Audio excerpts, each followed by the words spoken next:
Hi, welcome you all to this special class on Unacademy Unlock YouTube platform. Today, as part of this special class, we will be looking at important government schemes, which is a very important topic from your prelims point of view.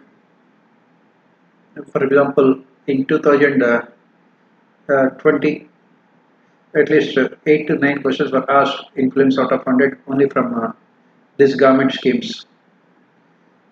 Of course, last year they have not asked a good number of questions from these schemes. So this year you can expect UPSC to ask good number of questions from these government schemes. So let us look at most of all the schemes, because sometimes it becomes boring for you to remember all the schemes, and if we discuss it, it becomes easier for you to remember all of them. Before starting, as usual, let us look at some of the important schemes, some of the important courses on Unacademy platform. You can see here, crack UPSC CSE with GS, CSE GS with India's largest learning platform, Unacademy. You can get plus subscription and iconic subscription, which you can use to access all India's best educators. And who are they? You can see all of them on your screen here. All these are India's top educators for CSE examination. And today we'll be discussing current events. As part of current events, we'll be discussing the government schemes. And then proceeding further, this is over yesterday, I think, this scheme. Then you have today UPSC CSE Combat at 11 a.m. wherein you are expected to answer 56 questions in 1 hour, and you can win rewards worth 4 crores. They include 90% scholarship, 75% scholarship, 56% scholarship, and 25% scholarship depending on your ranks. You can enroll in this examination using our code PKS10. Then Unacademy Lite, it is a test series by Unacademy for UPSC CSE Prelims. It is curated by top educators, complete syllabus coverage, in-depth performance analysis, 55,000 enrollments and 4.6 ratings given by educators. You can take admission in this test series using our code PKS10. And we also have this free interview guidance program. Last year, more than 170 rankers took the help of this free interview guidance program. As part of it, you have training by the experts. You have DAF analysis. It is free for all eligible aspirants. You can have your schedule fixed according to your convenience, interview schedule. You will also have mock interviews with experienced people. The previous year's transcripts are also there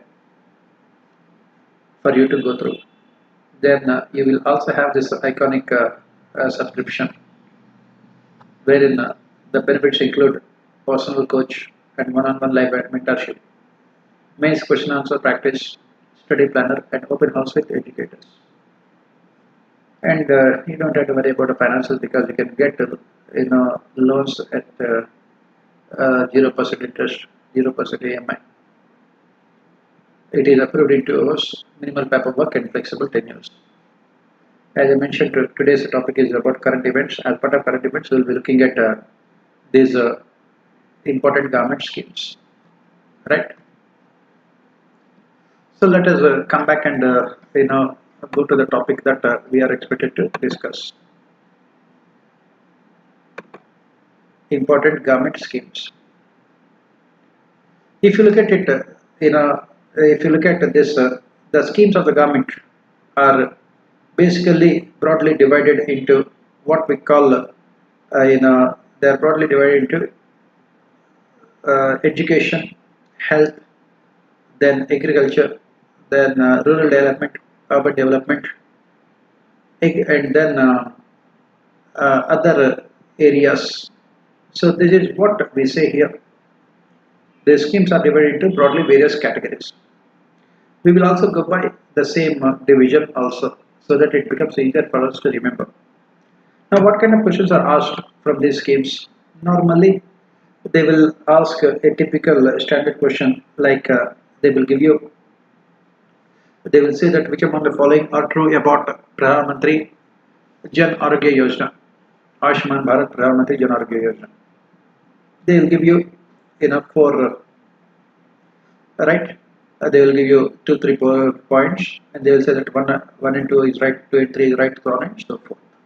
So it is better if you know about these schemes in a very detailed manner. As we know, even a single question getting right or wrong can really change your entire fate also. Maximum number of students clear this examination, more number of students clear this examination with only 1 or 2 marks. That is the reason why it is better that you always don't leave anything to chance. So let us come back and look at all these things. First and foremost, as I mentioned, let us start this. Let us start with this what we call uh, schemes related to health sector. As I said, the first one is the Pradhan Mantri Ayushman Bharat Jan Arogya Yojana. What is this scheme and how to remember the things is what let us try to look at. What is this scheme and how to remember those things. It is basically, please remember, we have taken all this information from government portals only. So there is no question of what we call any credibility issues related to this information, because we have taken all this information from the government websites only. So we can be sure, we can be authentic about this information. As you can see it on the screen, Ayushman Bharat Pradhan Mantri Jan Arogya Yojana. It is a national public health insurance fund of the government of India. First and foremost, we say that it is a national public health insurance fund. This is what we have to remember. The first feature of this scheme is that it is a public health insurance fund of the government of India. Public health insurance. And what is the objective here? To provide free access to health insurance coverage for low income groups in the country. As all of us know, what is happening nowadays is that, as all of us know, what is happening nowadays is that health costs have become very, very high. Health costs have become very, very high. And, it has become almost impossible for poorer sections of our society to access health care. On the one hand, the public infrastructure in the healthcare sector has almost collapsed, as can be seen during the corona crisis. On the other hand, the private healthcare services have become prohibitive in the sense that they are beyond the scope of poor people. The right to life includes the right to have health also. That is the reason why the government of India had come up with this flagship scheme, wherein these people, those who are what we consider them as poor people, they are given free access to health insurance coverage. And who will qualify? According to the government of India, almost 50% of our country's population qualifies for this scheme. And what are the benefits they are going to get? Right? First and foremost, people can access primary healthcare services from a family doctor of their choice. And then, what is primary healthcare? If you have problems with your, health, normal problems like headache or fever or any other normal problems, they can access their family doctor. And whatever the cost will be borne by the government. And anything beyond requiring a primary health care, it also provides for free secondary health care also. Those who require specialist treatments, Normally, the doctors are mostly in our localities are in what we call general practitioners. So they are not specialists. They are only looking at mostly the generic healthcare problems. If you need specialist services, that also is provided here. The specialist services are also provided covered under this PMJAY. And apart from the specialist services, tertiary healthcare sector, that is what we call in hospitalization also is covered under this program. This is part of according to the government of India, this scheme is part of what we call national health policy. It was launched in September 2018 by Ministry of Family Welfare, Health and Family Welfare. Right? It was launched by Ministry of Health and Family Welfare. It, and what else did the government do? The ministry has established National Health Authority. They had set up a separate institution to implement this scheme called National Health Authority to administer this program, to implement this program. It is a centrally sponsored program, centrally sponsored scheme. There are two different types of schemes here. One is central government schemes and centrally sponsored schemes. Central government schemes are basically central sector schemes. Central sector schemes are basically those schemes which are 100% funded by the government. Those schemes which are 100% funded by the government. Whereas centrally sponsored schemes are those schemes which are shared, wherein the expenditure is shared by the state governments also. So it was launched in September 2018 as a centrally sponsored scheme. It is jointly funded by the central and state governments. It is the largest health care program that is implemented in the world. Around 50 crore people will benefit out of the scheme. And as I said, this scheme is meant for mostly low income group people in India. Right? Then proceeding further, let us go to the other aspects of this scheme. Proceeding further, the funding is shared 60:40 for all the states and UTs with their own legislature. 60:40. 60% is funding done by the central government. Remaining 40% will have to be raised by the state governments. So for all states and union territories with their own legislature, it is 60:40. And it is 90:10 for northeastern states and the special category status states. Around 11 of them are there. And it is 100% funded for UTs without any legislature. These kind of small technical details are very, very important. That is what you have to remember. So what is the funding pattern here?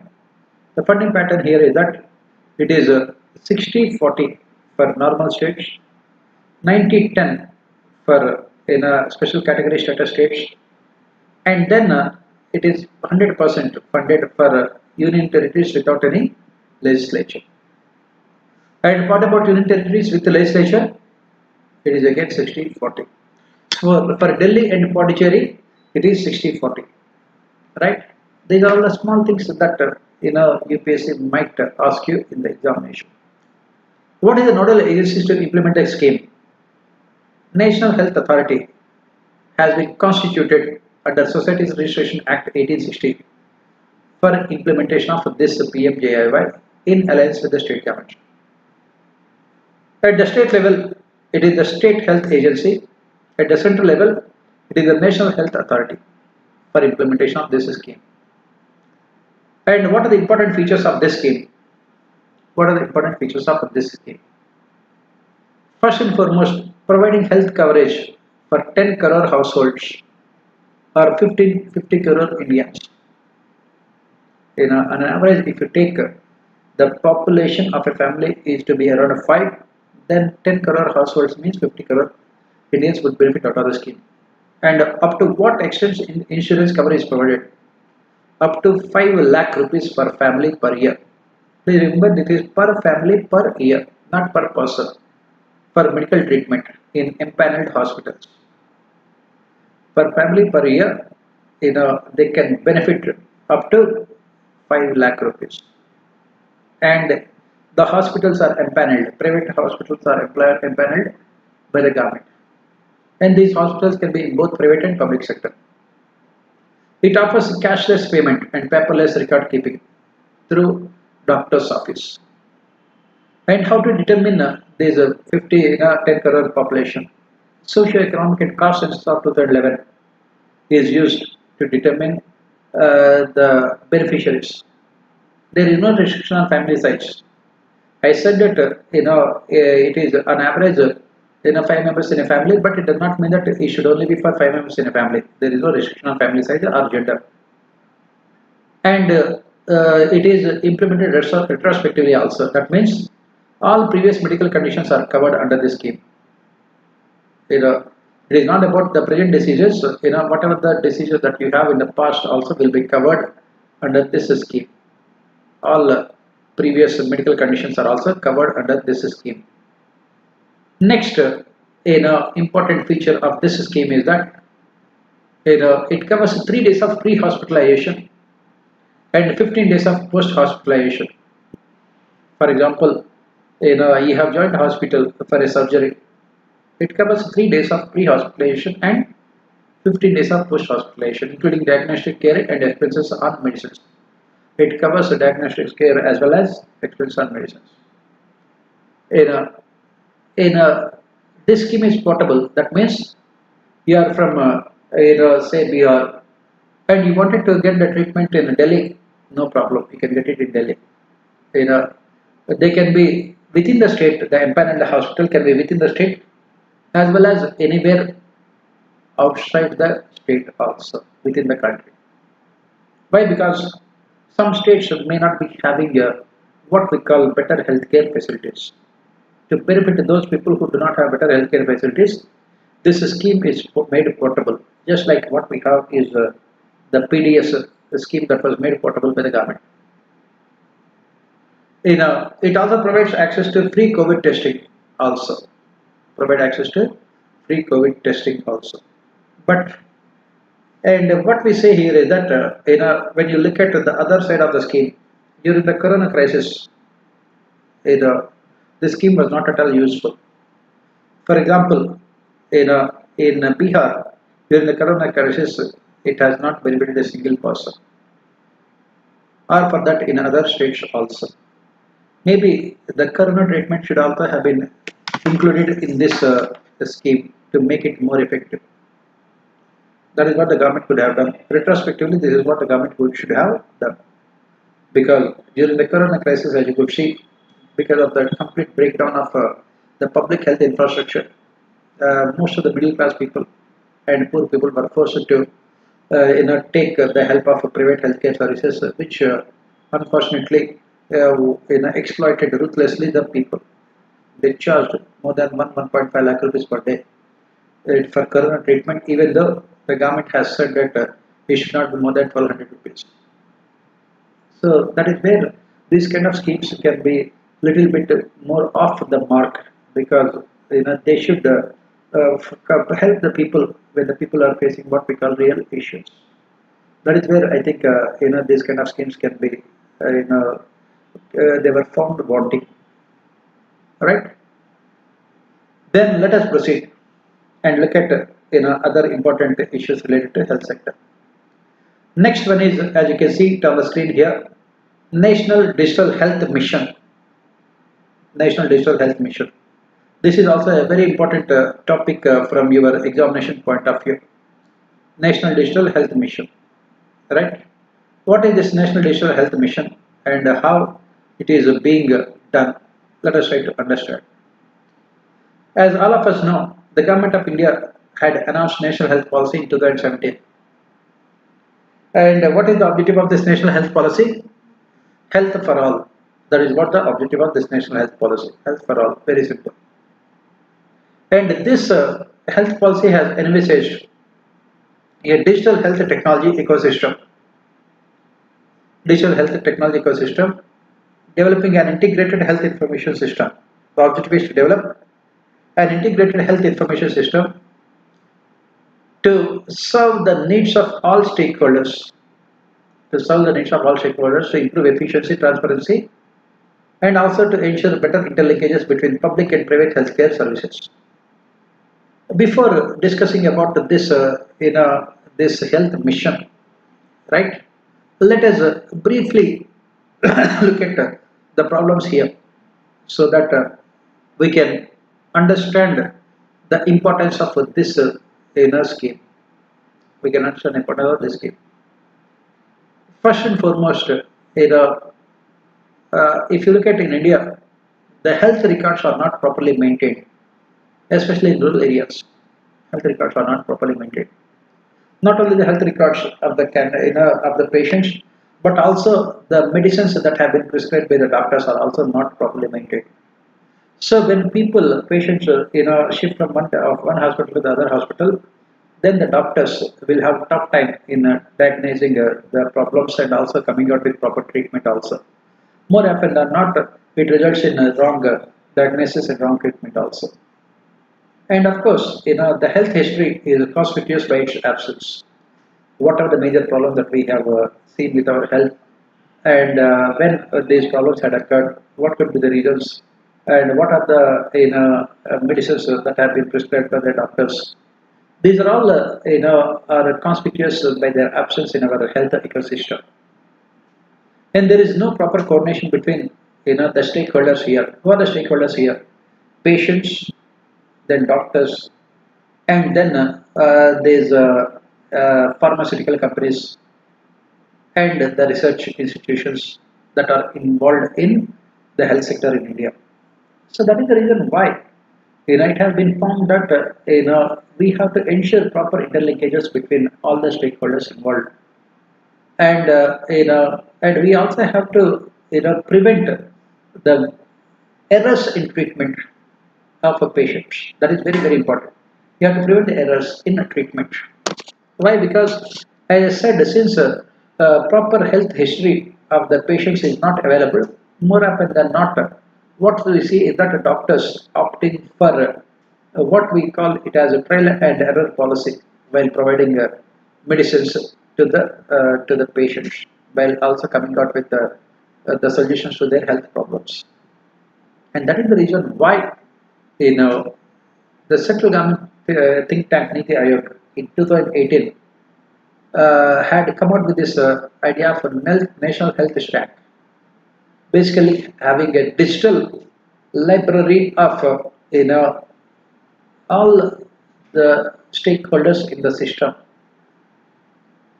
up to date information.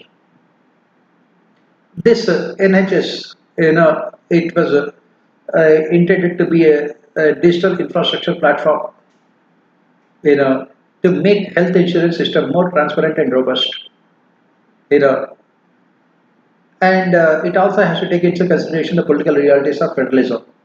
Please remember, health is a part of what we call the state list. So the role of the central government is in the health sector is what we call restricted. The role of the central government in the health sector is restricted. So you have to work within the federal system also. And Niti Aayog has appointed a committee,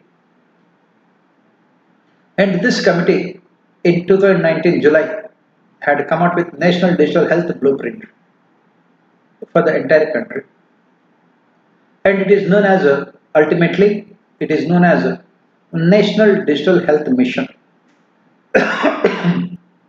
to facilitate the evaluation of what we call National Digital Health Ecosystem. And then on 7th August 2020, this National Digital Health Mission released its strategic document outlining the participation of all the stakeholders, including doctors, hospitals, pharmacies, insurance companies, and digital health records of people, and the digital clinical decisions taken by the doctors. They said that this National Digital Health Mission will incorporate all these stakeholders, right? This is a part of the digital announcement made by the Prime Minister, including national new cyber security policy and optical fiber connectivity to 6 lakh villages in the country, moving towards more digitalization of our governance. This NDHM, National Digital Health Mission, is a complete digital health ecosystem. It has 4 important features. This is very important for us from examination point of view. This is very important for us from examination point of view. This NDHM has 4 important features. First one is health ID. Like Aadhaar that we have, we will have what is called a health ID, digital ID. It has personal health records. It will have Doctor digital, and then it also have a health facility registry. Health facility registry. These are all the 4 components of what we call this NDHM, National Digital Health Mission. It will also include at later stages e-pharmacy and telemedicine services. E-pharmacy and telemedicine services. And this NDHM will be implemented by the National Health Authority under the Ministry of Health and Family Welfare. And this National Health Authority is also the implementing agency of Ayushman Bharat. Just now we have discussed the same thing also. And this platform will be available in the form of a mobile application as well as a website. And what is this Doctor? Doctor means digital doctor option. It will allow doctors from across the country to enroll, and their details, including their contact numbers, will be made available to the patients. These doctors, they will be assigned digital signatures for free, which can be used for writing prescriptions. And the pharmacies, will those prescription, and they can deliver the medicines to the concerned patients. As you can see here, the objective is to ensure interlinkages between the various stakeholders involved in the digital health ecosystem. This is the objective. The objective is to ensure interlinkages, proper interlinkages using what we call digital technologies. Digital technologies are used to ensure better interlinkages between the stakeholders involved in the entire system. Right? And it is completely a voluntary initiative. It is for the hospitals and doctors to provide their details on the app. This health ID, as I said, is just like our Aadhaar.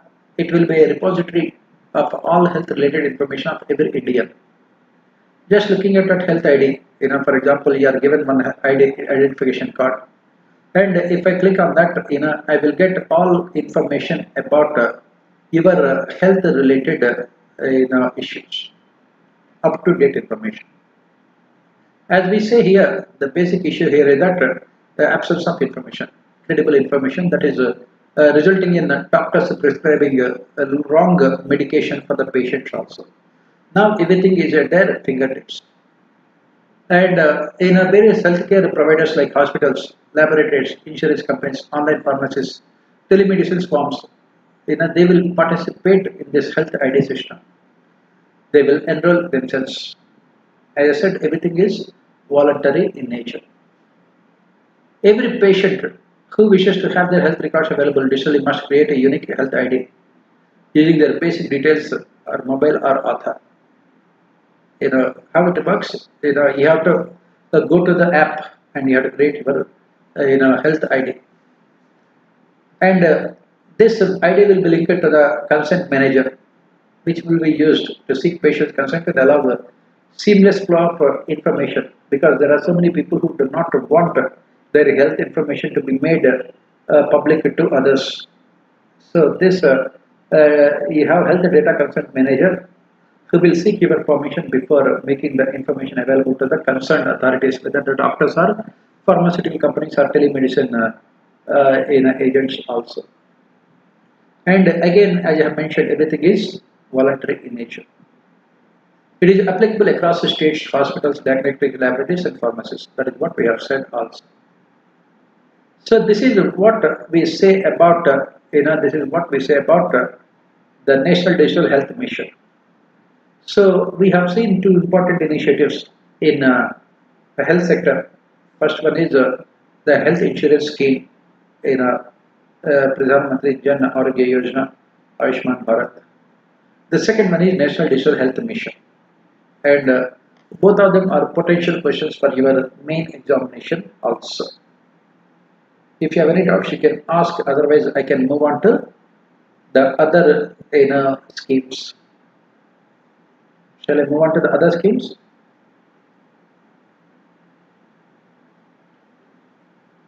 Right.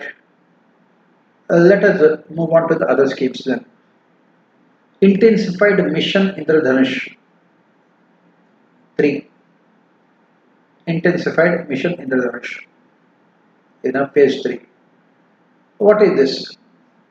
Again, if I am not wrong, this Mission Indradhanush was asked sometime back in our prelims also. It was asked sometime back in our prelims also. What is this Mission Indradhanush? Let us look at what is this Mission Indradhanush. What is it? It was launched by the Ministry of Health and Family Welfare on 25th December 2014. Again, what you have to remember here is that UPSC is not asking the schemes only from the current year. What they are doing is that they are asking schemes from the past, also immediate past, last 4, 5 years, even 7, 8 years also. So what is happening here is that candidates preparing for this civil service examination, they are very good with the schemes launched by the government very recently. UPSC has to beat them. They have to beat the candidates in terms of their preparation. And what UPSC is doing nowadays is that they are going back to old schemes also, and remember, not every old scheme is relevant for the examination. Those schemes which are still being implemented, is what UPSC is focusing on right now. One of the schemes that is being still implemented is Mission Indradhanush. And basically you have to remember, only from 2014 onwards. This is common sense. You have to remember about all these schemes only from 2014 onwards. Why? Because 2014 was the year when the present government had come to power. UPSC will not ask any schemes of the previous governments. So all the schemes, major schemes that are being implemented from 2014 onwards, which are being implemented even now also, are the ones which you have to remember. That is what we say, common sense in terms of your UPSC preparation. This Mission Indradhanush was launched on 25th December 2014. What is this Mission Indradhanush? What is the objective? The objective of Mission Indradhanush is to provide immunization coverage to all children across India. Immunization coverage to all children across India. When we say across India, it across the socio-economic, cultural, geographical spectrums in India. Everyone should be immunized. This task will be fulfilled with the support of, you can see it on the screen also, an integrated and committed task force. Right? Every mission introduction activation is planned to the last detail, from planning where camps will be set up to which children need to be vaccinated and what kind of vaccination should be given. As I said, as you can see here, we have so much of diversity. The problem is that we have so much of diversity in terms of our children, as well as geographical area and everything else. So by taking that diversity into consideration, you have to plan everything to the last detail, right? Where the camps have to be set up, because mostly in rural areas where the primary healthcare facilities are not available. That is where the focus should be more. In urban areas and middle class and upper class people, you don't have to worry much because they can get that immunization done in private hospitals, as well as they have access to better healthcare facilities also. Whereas what you have to do is this: think about rural areas, go much deeper into these tribal areas. That is where it becomes a little bit more problematic because we don't know what kind of side effects can be having on those children when they are vaccinated.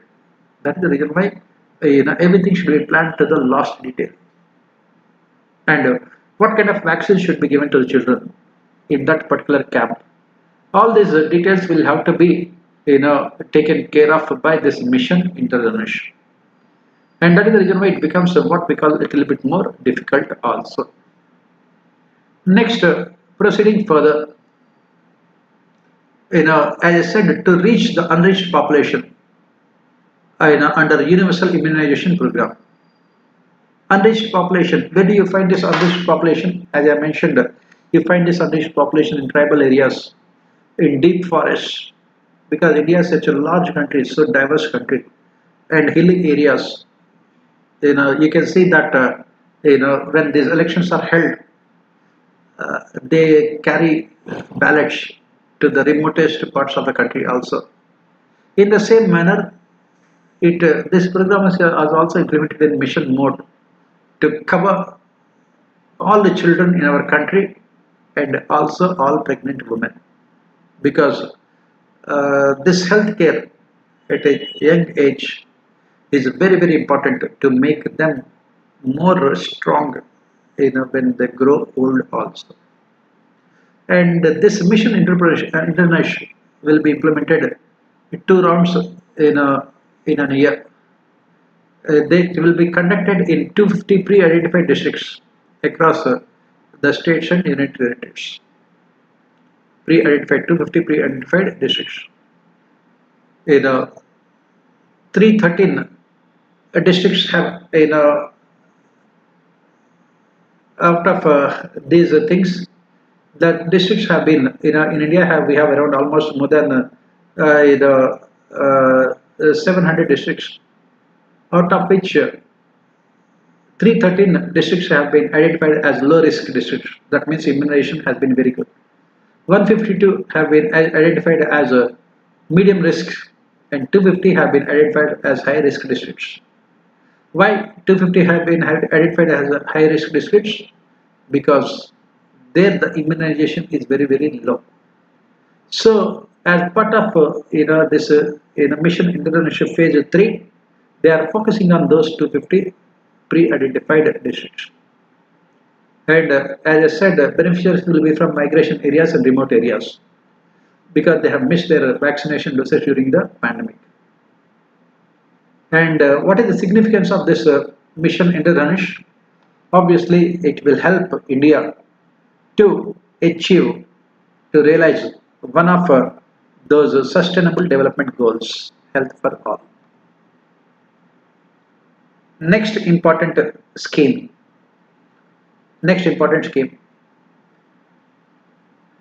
Till now we have seen 3 important schemes.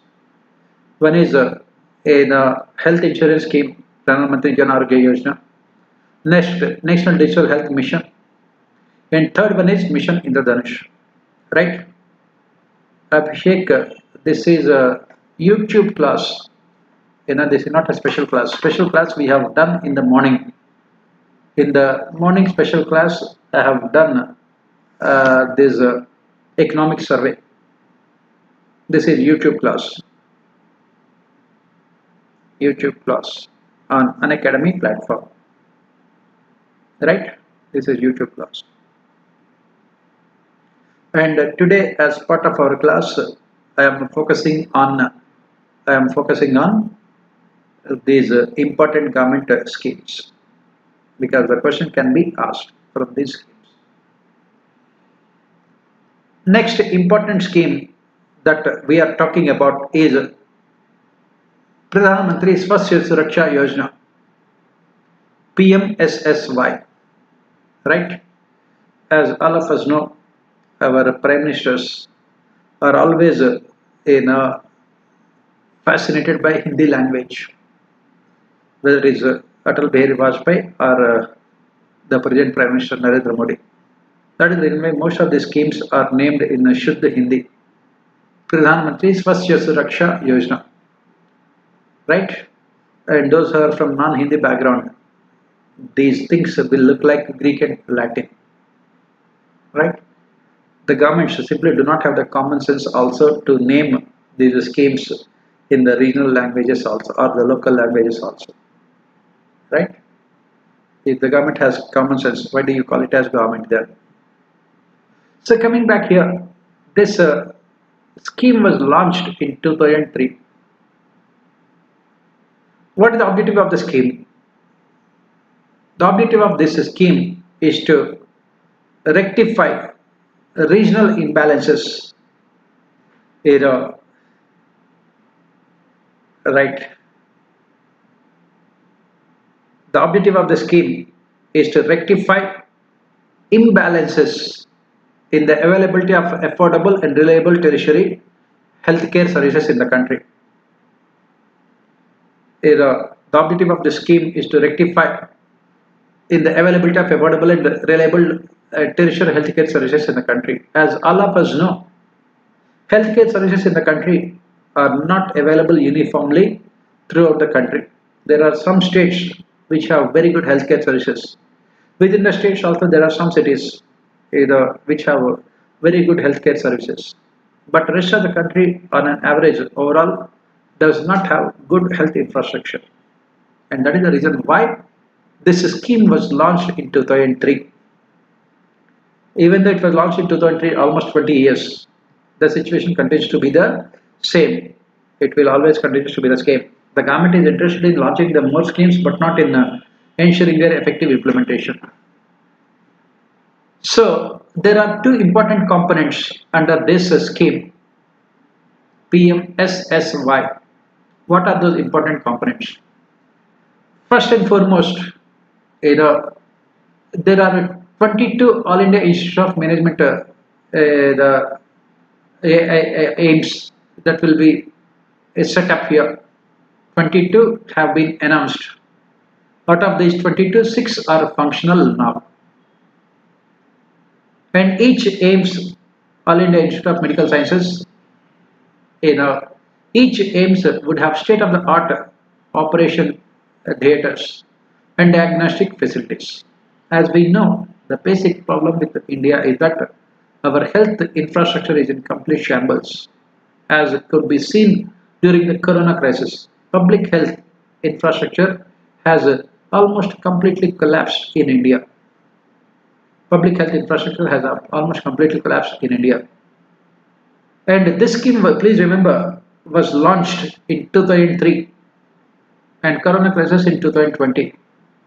17 years, not much was done because, as you could see, it has not resulted in any significant improvement at the ground level, in spite of the fact that the scheme was launched long time back.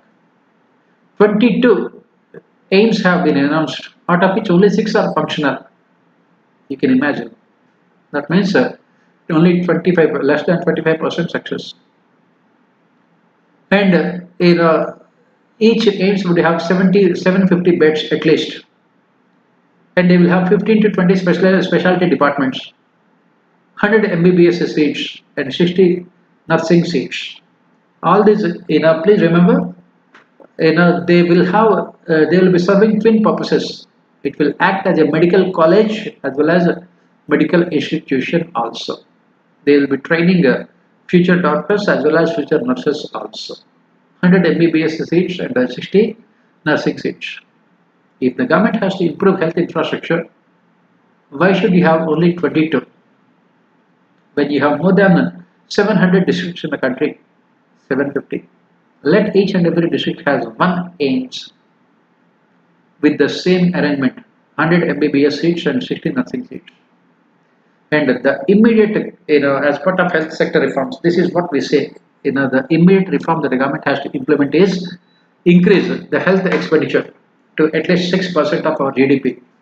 At the state level also, Every state must spend 6% of its state GDP only on health sector. The money should not be diverted, and this money should be spent on a in a timely basis by setting up aims in each and every district. If the districts are large, let them have two aims also. Unfortunately, these kind of things are never done. On the other hand, we have this kind of a PMSSY, wherein the implementation is far from satisfactory. Anyway, let us come back and look at what we are discussing now as part of PMSSY. We have 8 to 10 specialty departments. Apart from this, we also have 150 to 250 beds and around 50 new seats for PG. The government has passed New Aims Act to create these institutions. Under this act, all these institutions are of national importance. They would act as autonomous bodies under the health ministry, because the problem is that there can be problems. There can be problems of coordination between the central and states regarding the maintenance. So they will be under only the guidance of health ministry only, under the control and guidance of health ministry only. They have to maintain the standards also here. They have to maintain the standards also here. So coming back here, they have to maintain the standards also here. Under this scheme, which are under various stages of completion. Right? This is what we call Pradhan Mantri Swasthya Suraksha Yojana. Then proceeding further, the next important project, important scheme that we have to look at is a STARS project. STARS. This Vishal, the problem is that this class is only in English. It is not Hindi and English or Hindi. This is only in English. This class is only for English medium students only. It becomes difficult for me to translate all of them into Hindi and explain to you all these things in Hindi also. Right? So proceeding further, we have seen the schemes, some of the important schemes related to the health sector. Now let us proceed and look at some of the important schemes related to the education. As I said, over these YouTube classes, we will be looking at the schemes related to health, education, agriculture, poverty, employment, and rural development and urban development. If we are lucky, UPSC can ask at least 4 or 5 questions from these topics that we are discussing. Even if 1 or 2 questions are asked, we are fine with it, because as I said, every single question is important from examination point of view. So we cannot ignore all these things, right?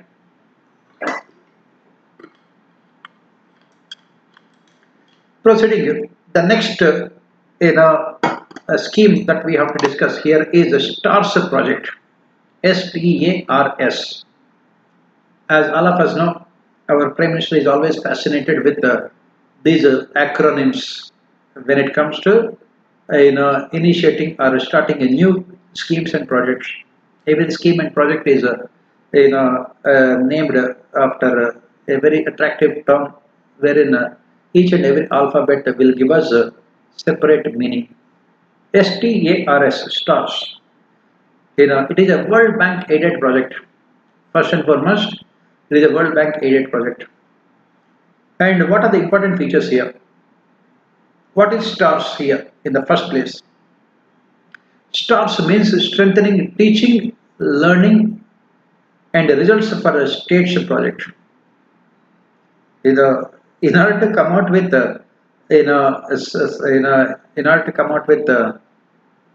relevant acronym, they are doing some silly things also. STARS, strengthening. Yes, T means teaching. in teaching and learning and results for states stars. Strengthening teaching and learning and results for states. The project cost is 5,718 crores with the financial support of World Bank. World Bank is providing around 3,700 crores financial support.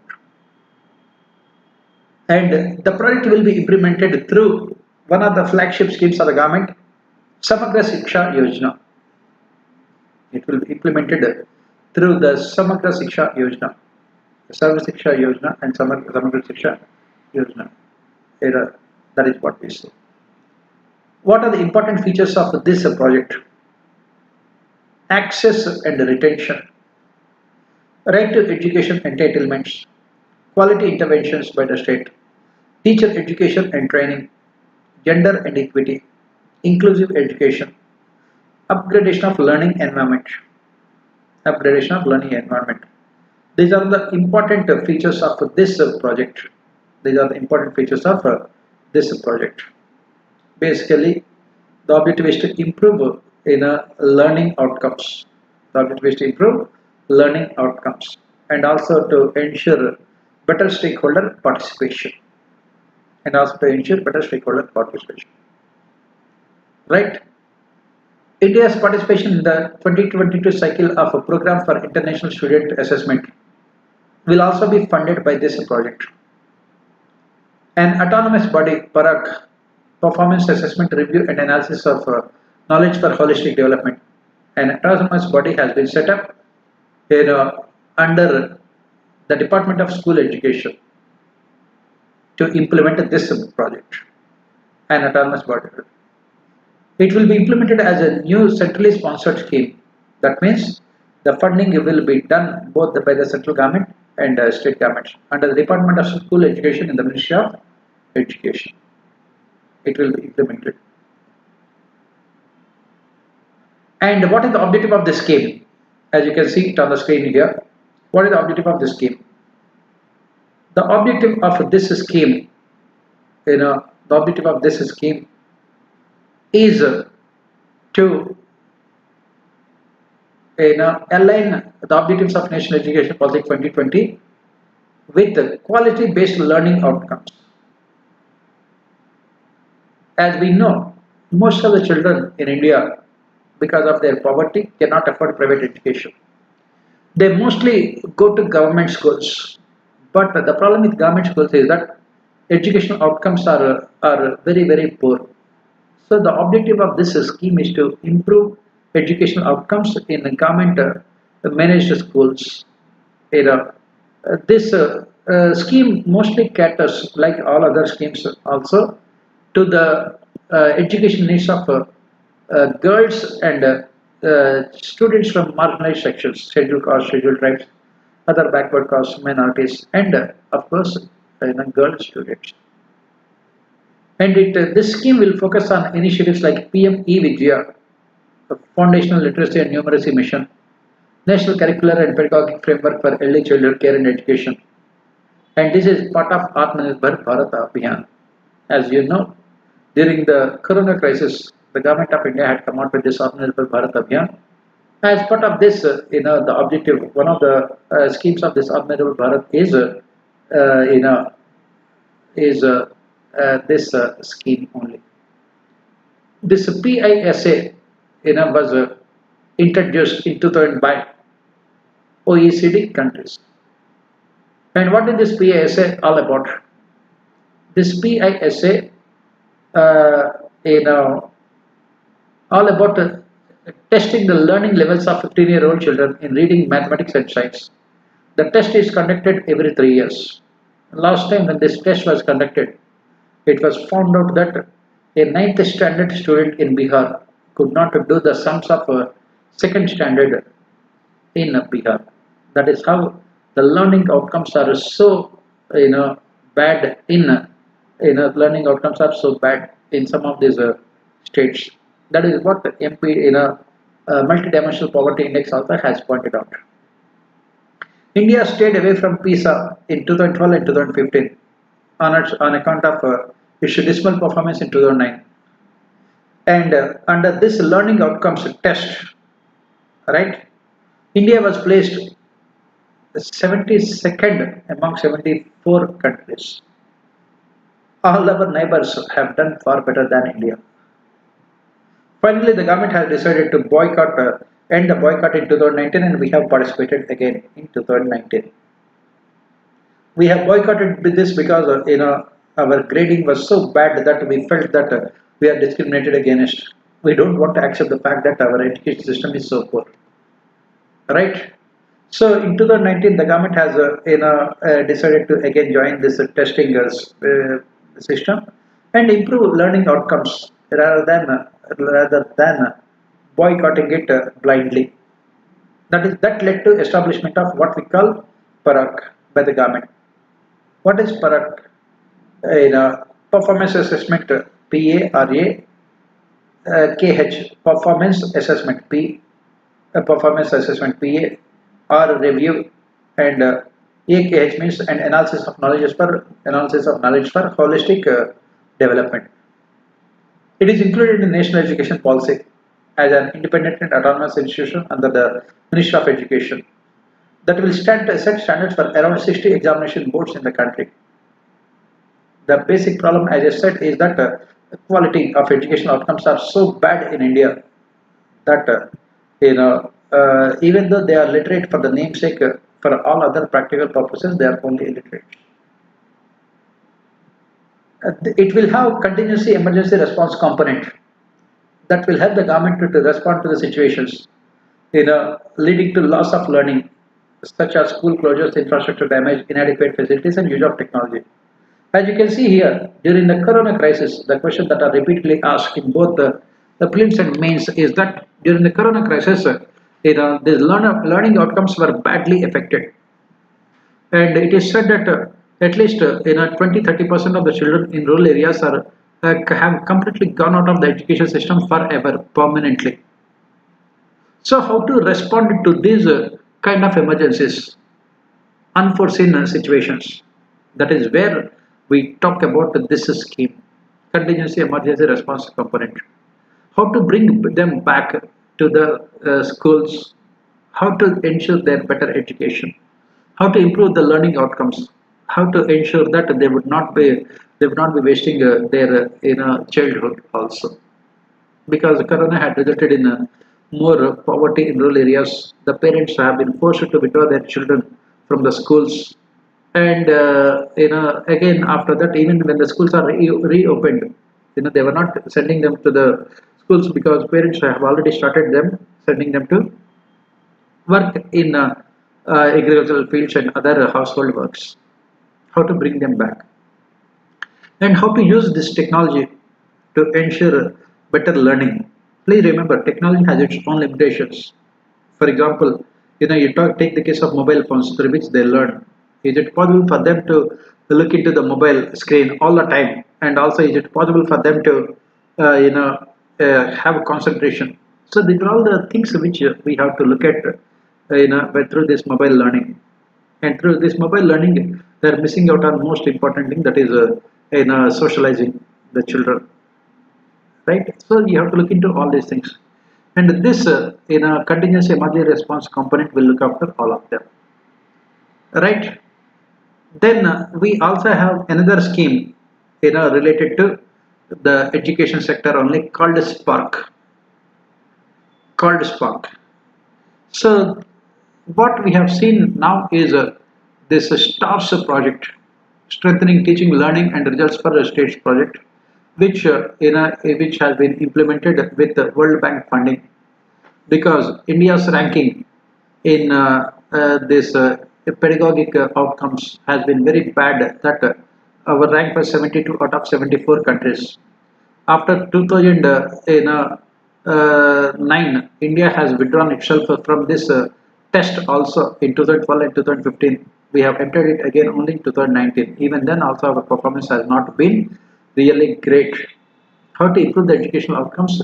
That is where the government has started this STARS project, wherein the government is helping the central government under the Ministry of Education, School Education Department will be helping various state education boards in determining quality educational outcomes, so that children would be having access to what we call this better education.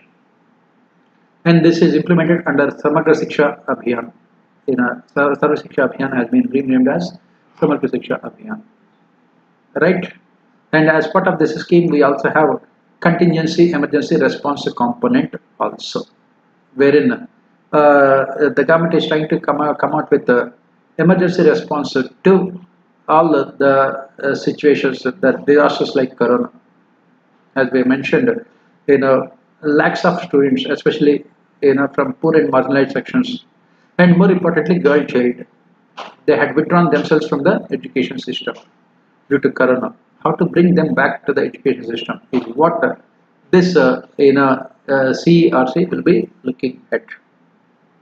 I think we have come to the end of our class.